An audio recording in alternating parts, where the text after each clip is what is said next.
Kenya is experiencing a severe shortage of antiretroviral drugs, which has hit public hospitals, greatly affecting people living with HIV/AIDS, with fear continuing to pile up among Kenyans living with HIV/AIDS following the tug-of-war between the government of Kenya and that of United States of America over taxation.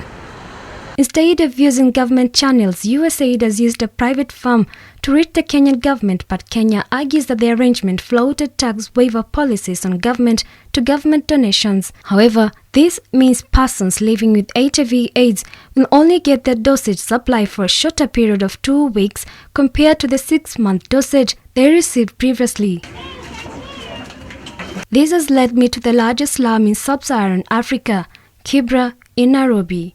I meet Benta Agola. She is a worried person. I've never faced such a dilemma like the one I'm facing today, because ever since we heard of KEMSA scandals, and then all of a sudden, after KEMSA scandals, then we stopped getting our Septrin. It was one of the combination of the drugs.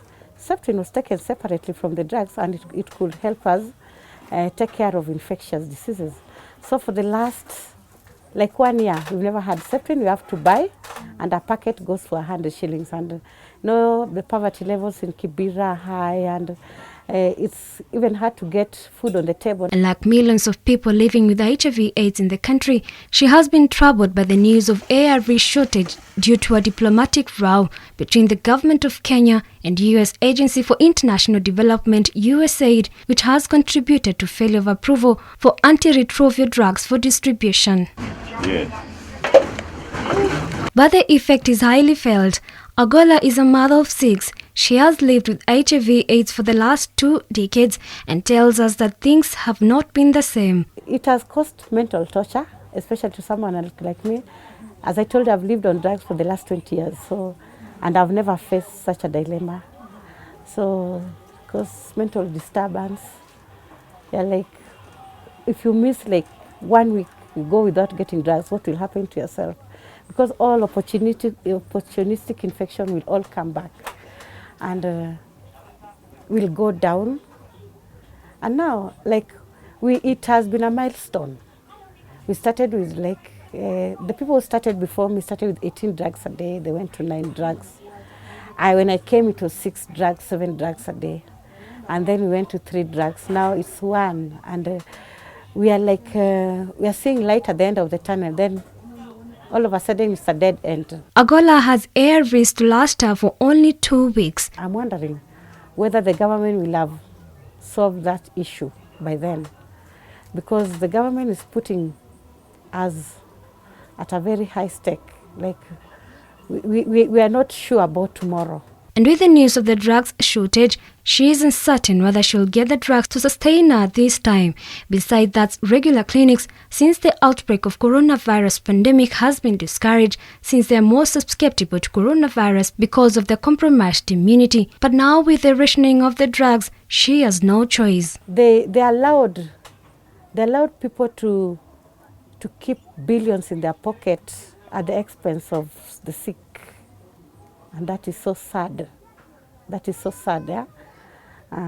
When COVID came, we thought that now they're partnering the donors, they'll get drugs. And then they've been getting money for COVID, and then you hear some few people have just walked into KEMSA, and so people say filling forms, and they end up filling the forms, and they get tenders worth billions of shillings. Now persons with HIV have to endure reduced doses, with children and unborn babies particularly poised to suffer the most from the standoff. Approximately 1.5 million Kenyans are living with HIV/AIDS, with women registering a high number of infections compared to men. Homa Bay County is in the lead with 18.5% prevalence, followed by Kisumu with 17.3%, Siaya County 16.2%, and Migori with 11.8%. In 2 decades of living with HIV/AIDS and on medication, Agola says the event of the next few months are unprecedented. She is worried if the gains made in the fight against HIV/AIDS are lost, calling on the government to step up efforts. With the stigma some of the victims face, They visit clinics far away from where they are known, making it costly for them. People could point at you whenever you go there. The surrounding could say she's positive and she's dying. It was almost associated to death because people are dying. Death rates were very high, early 2000s. So at some point, I even tell my counselor, I don't think I'll be going to clinic to take my medication because I'm facing so much discrimination and stigma.